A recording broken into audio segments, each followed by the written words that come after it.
Bismillahirrahmanirrahim. Assalamu alaikum. Welcome to my YouTube channel Path to Allah. During the olden times, people everywhere used to carve stones and make idols for worship.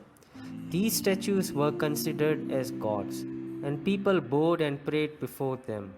Namrud, the king of Babylonia, was once informed by his astrologers that someone was going to be born who would destroy his kingdom. He would teach people another religious concept, that of worshipping none but only one God. On hearing that, Namrud gave orders that no woman would conceive, hence no child would be born in his kingdom. If any child was born, it would be killed immediately. The mother of Prophet Ibrahim A.S. became pregnant, but by the will of Allah, no sign of pregnancy was to be seen. When the time of birth of the child came nearer, she went out of the town and hid in a cave. There Prophet Ibrahim A.S. was born. She then covered the child with a cloth, closed the mouth of the cave with stones, and returned home without the child. She told nobody of what had happened. The child was alone in the cave with no one to take care for him. He was sucking the milk which flowed off his fingers by the grace of Almighty Allah.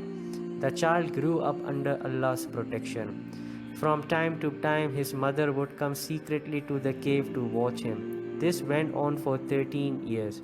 On one occasion, when the mother visited the son, she wanted to take Prophet Ibrahim a.s. out of the cave. The mother warned that he would be killed by the king if he came to know about him. But the child insisted that he be brought out of the cave, as 13 years had been a long time. Thus Prophet Ibrahim a.s. came out of the cave for the first time. It was late in the evening when the sun was setting. When the night grew dark, he saw a star, and he said, "Is this my Lord?" But when it set, he said, "I love not the setting ones." Then when he saw the moon rising, he said, "Is this my Lord?" But when it set, he said, "If my Lord had not guided me, I would have certainly been among the mistaken ones." Then he saw the sun rising and said, "Is this my Lord? Is this the greatest?" But when it also set, he said, "O my people, surely I am clear of what you set up with Allah. Surely I have turned myself wholly to the one who created the heavens and the earth. I am not of the ones who believe and worship anything else other than Allah, the one God." The people at that time were not only idol worshippers, but they were also worshipping the stars, the sun, the moon, etc. All the time he was making them realize their error in their choice of gods. He was showing his people what they called a god did not deserve to be called God and worship if it disappeared at times. So Prophet Ibrahim A.S. started preaching the belief of one God and persuading his people not to worship anything else but Allah, the one and only God. Once it was the time of annual festival in the town, and according to their custom, Namrud, the king, went out of town with all his people to celebrate the day. The Prophet Ibrahim A.S. did not accompany them but stayed behind. He went to the temple where all the idols were kept and broke all of them one by one. He left the biggest idol untouched, but put the X on his shoulder. When the king and his people returned, they were very angry to see their idols destroyed. He said that he would kill the person who had caused the damage. The people told him that it must be a young man named Ibrahim who always preached against the worship of idols. He must have destroyed them. When Prophet Ibrahim a.s. asked if it was he who broke the idols, he replied, "Why do you not ask the chief of the idols who is standing safe? Perhaps he has done it.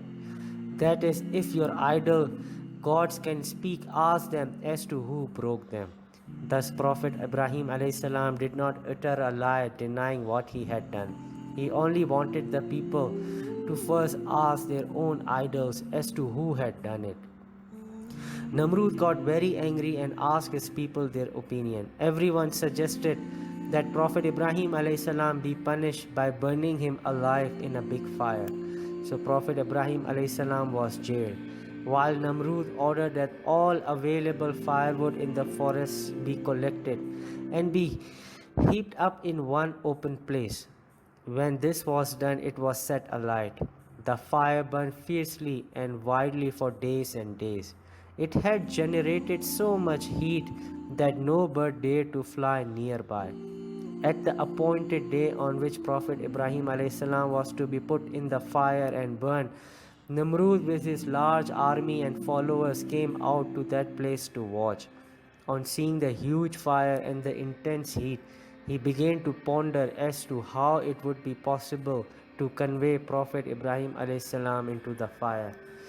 Suddenly Satan, the devil, came and suggested that a type of crane be prepared which could be used to hurl Prophet Ibrahim A.S. into the fire. This would cut out the need of any assistance of human hands to do the risky job of delivering the Prophet into the raging fire. The crane was constructed and Prophet Ibrahim A.S. was lifted and ready to be dumped into the fire. On seeing this tragic happening, the angels in the heaven and all the creators in the sky became deeply upset. Taking permission from Almighty Allah one by one, they all came to Prophet Ibrahim A.S. to inquire if they could be of any help to him. The Prophet said that he was seeking help and protection from none of them. The one from whom he expected help, that is Almighty Allah, was fully aware of the dangerous situation in which he was and would help him if need be. Just then the angel Jibrail came to the Prophet and gave him a ring on which the following was inscribed written: There is no God but Allah. Muhammad is the Prophet of Allah. I depend and rely upon Allah. I submit my affair to the will of Allah. Prophet Ibrahim A.S. put the holy ring on his finger, and the grace and blessings of Allah began to shower upon him. Then came the command from Allah, O fire, be nothing but coolness and peace for Ibrahim. Thus the burning fire instantly lost its heat and no harm came to the Prophet. It is related that when Prophet Ibrahim A.S. was being thrown into the fire, the angels in the heaven and the birds in the air cried in protest. One of them, a small weak bird, decided to burn itself along with the Prophet. As it was flying towards the fire, the angel Jibrail was sent by Allah to inquire the reason why it was going to commit suicide. The angel stopped the bird on the ground and asked it to explain its strange action, that of trying to burn itself along with Prophet Ibrahim a.s. The bird said, Don't you know that the friend of God is to be burned in the fire? As it is not within my strength to save him, I am showing my sorrow and sympathy by accompanying him into the fire. The angel conveyed this incident to Allah. Then came a command from Allah to tell the bird that it would be rewarded for its sincere feeling shown for the Prophet. It was asked what it wished to have so that the wish be fulfilled. The bird in the reply said, I do not wish to have anything from this world. All I wish is to constantly remember Allah in prayer. There are 1,001 names of Allah. I know hardly 100 names. I wish to be taught the remaining names. Almighty Allah fulfilled its desire. As it flew from tree to tree, it went on singing the names of Allah, thus remembering Him day and night. To respect and sympathize with the friends of Allah, to remember Allah constantly in prayer is better than fulfilling worldly desires. Dear viewers, this is what the little weak bird has shown to us. These are the acts of virtue which would one day undoubtedly earn great rewards from Allah.